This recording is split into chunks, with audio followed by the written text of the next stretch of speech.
Olá amigos, mais um vídeo. Deixe o seu like, seu dislike, se inscreva no canal e acione o sininho. Mas vamos falar hoje de um tema, olha, esse tema é polêmico. O que é o Evangelho? Baracho, mas quem você é para falar disso? Eu sou um cidadão comum igual a você, falar igual o meu pai falava sempre com a sabedoria dos antigos. Eu sou apenas um batateiro, mas tem alguma coisa que eu gostaria de deixar aqui, acrescentar o que é o Evangelho. Vamos primeiro analisar como um grande tribunal a vida, o dia a dia, tudo. Nós estamos num grande tribunal. Vamos também analisar que o Evangelho, ele existia antes mesmo de tudo, né? Já existia um plano divino para nos reconciliar. Sempre existia um plano para nos reconciliar por parte do Deus eterno. Vamos lá. Mas eu vou começar falando de Êxodo 34:7, que diz assim: perdoa iniquidades e transgressão e pecado. Mas diz também que não tem o culpado por inocente. Só aí a gente já vê que há um paradoxo. Se perdoa a iniquidade e pecados, mas não tem o culpado por inocente, tem alguma coisa aqui que nós temos que nos aprofundar nisso. Mas nós temos também lá em Salmo 32:1, que diz que bem-aventurado é aquele que o Senhor perdoa as transgressões. E diz mais, cujo o pecado é encoberto. Isso dá uma sensação de jeitinho brasileiro, né? O pecado encoberto, no escondido.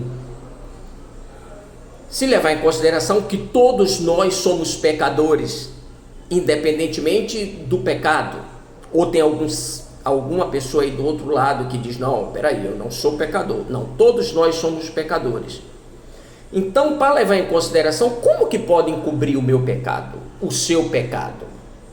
Como que nós podemos encobrir? Como que o grande Deus, o grande Criador pode encobrir o nosso pecado sem tirar o seu atributo maior, que é a justiça?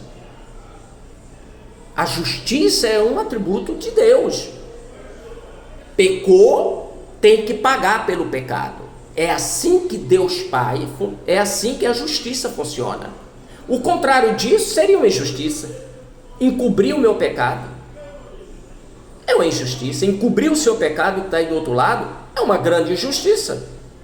Lembre-se que nós estamos no tribunal. É como se um assassino entrasse agora no tribunal e confessasse: eu matei 5 crianças. E o grande juiz olhasse para ele: filho, está perdoado, vai em paz. Enquanto nós, como sociedade, queríamos vê-lo na cadeira elétrica. Essa é a realidade. O cara matou 5 inocentes.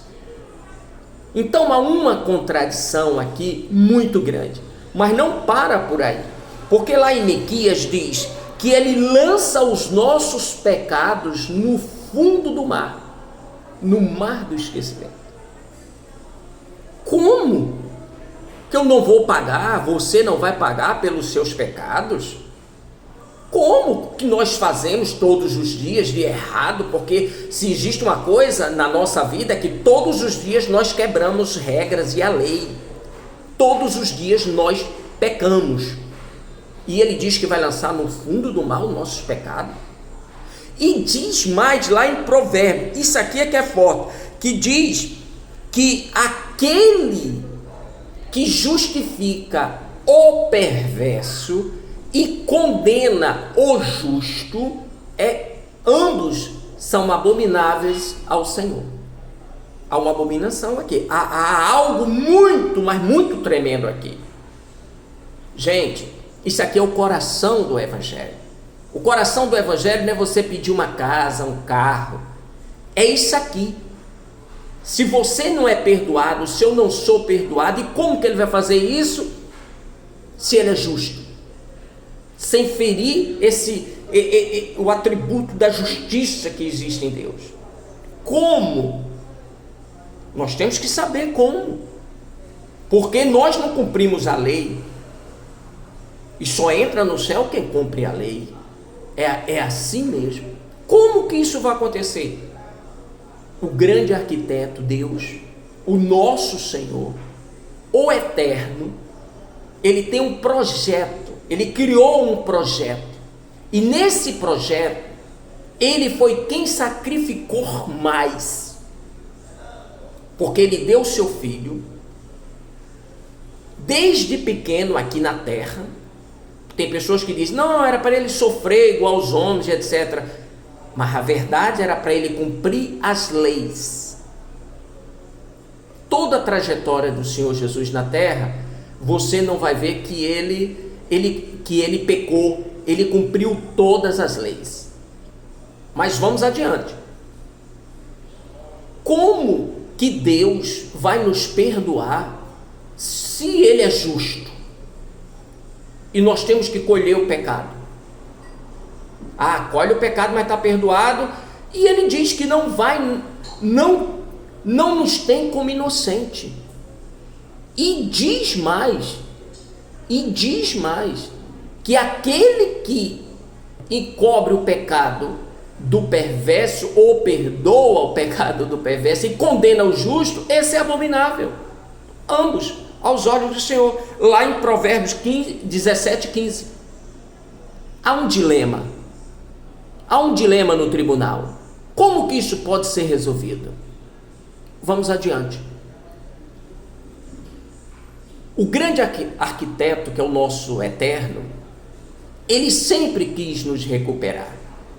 Sempre está no projeto do nosso Deus, o nosso encontro com ele, reconciliar-se. Então ele dá o seu próprio filho, Jesus. Imagine o Senhor Jesus naquela cruz e a ira de Deus se comparando a 100 cometas. A ira tem que ser derramada, ele é justo. E imagine esses 100 cometas do tamanho da terra sendo lançado na terra. Imagine só isso.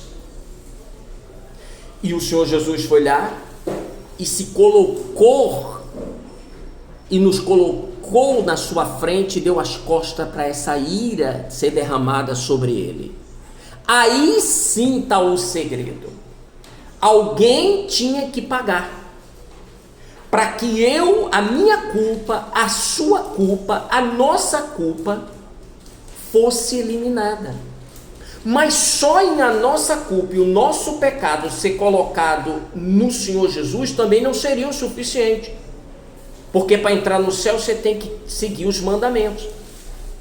É aí que há uma troca. Nós colocamos os nossos pecados no Senhor Jesus e o Senhor Jesus coloca a sua justiça, porque ele foi justificado pela fé. Ele foi justificado, a sua justiça foi ele ter cumprido todas as leis quando ele passou na terra, e que nós não conseguimos fazer isso nunca. Nós não conseguimos, não tem ninguém que consiga isso. Ele é justificado e ele dá essa justificação para a gente e tira a nossa culpa. Por isso nós entramos no céu, por isso nós somos salvos. Então o que eu quero que você entenda, meu amigo, que não é só dizer que ele foi crucificado, ele tinha que ser crucificado no madeiro, porque a lei diz que todo aquele que morre no madeiro é maldição, é a maldição, e essa maldição era nossa, não era dele, ele tinha que levar. E eu vejo às vezes as pessoas preocupadas, pedindo um carro, uma TV de LED, um apartamento, enquanto elas não se preocupam em entender que houve um acontecimento que nunca mais vai acontecer na face da terra, para ela ter uma vida eterna, para nós termos uma vida eterna. Isso é o profundo. Quando ele me justifica, que eu me sinto justo, sem ter cumprido a lei, quando ele tira os meus pecados, ele arranca a minha culpa. Eu sou um ser humano livre para fazer o que bem entender, crescer, ir lá comprar meu carro, minha casa. Eu não tenho que falar para ele que ele tem que me dar isso. Não tenho, eu sou livre. Ele já fez o que tinha que fazer, me justificou e tirou o peso, a culpa. Entenda isso. Isso é o coração do Evangelho. O coração do Evangelho não é um toma lá da cá, né? Você dá algo para Deus esperando em volta, que Deus te dê algo maior. Não, o coração do Evangelho é isso que eu estou falando com vocês. Entenda isso de uma vez por todas. Nós estamos salvos porque alguém morreu por a gente. E você vai lá pedir um carro? Alguém morre por você e você vai lá pedir um carro, um apartamento, e acha que isso é o Evangelho? É a mensagem? Não, não é. E lá em Tiago, Paulo já entrou num conflito muito grande, porque tinha alguém com as doutrinas diferentes para falar do Evangelho. Lê lá Tiago, é um livro curtíssimo, mas é um livro abençoadíssimo. Meu amigo, não sou religioso, eu sou apenas uma pessoa que gosto da espiritualidade, de entender as coisas. Então nós somos livres.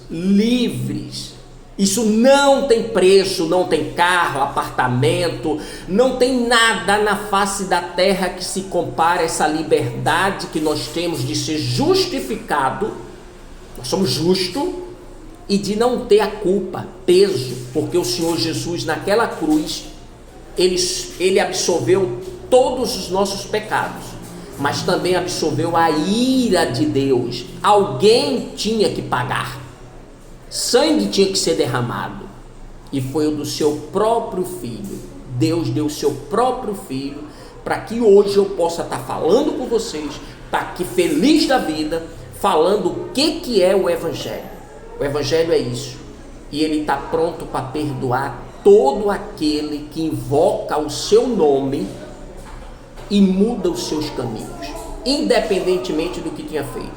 Agora eu entendo porque que o cara que matou, o prostituto, seja lá quem for, o ladrão, seja lá quem for, porque nós somos justificados pelo Senhor Jesus, então nós temos que honrar isso. Agora eu entendo porque Deus nos perdoa, porque nós temos o grande advogado, se chama o nosso Senhor Jesus Cristo, e que quando Deus olha para a gente, olha através do sacrifício do seu Filho, porque se Ele olhasse diretamente para mim ou para você, nós viraríamos pó imediatamente. Isso é o Evangelho, e que atinge a todas as nações. Meu amigo, me desculpe se eu falei algo, mas eu fui bem breve, é bem mais do que isso, mas eu tive que resumir. No grande tribunal, por que está lá que ele perdoa os nossos pecados, por que ele joga no mar do esquecimento, sem deixar de ser justo, por que Deus faz isso? Porque a justiça do Senhor Jesus, ela nos absolveu da nossa falta de justiça. O cumprimento das leis que o Senhor Jesus fez quando passou aqui, me atingiu e te atingiu também. Então, por isso, nós não temos culpa, o peso do pecado, e cumprimos as leis através do Senhor Jesus. Houve uma troca. Nós colocamos sobre ele as nossas imundícies, e ele colocou sobre a gente o justo, a justificação da lei, para que possamos assim entrar no céu, e nos limpou. Mas só para acabar, o sacrifício dele poderia não ter sido aceito. O que diz que o sacrifício do Senhor Jesus hoje é fácil, que já passou tudo, naquela época seria aceito?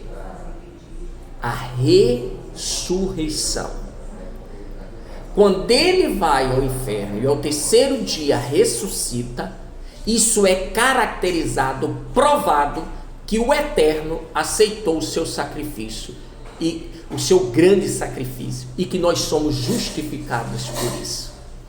A ressurreição é um acontecimento inesquecível, porque ali o sacrifício é aceito.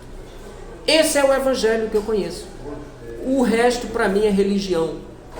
São doutrinas, coisas criadas por homens. O evangelho é esse que eu conheço. Não sou dono da verdade, mas é o que eu conheço. Forte abraço, que Deus abençoe a todos e até a próxima.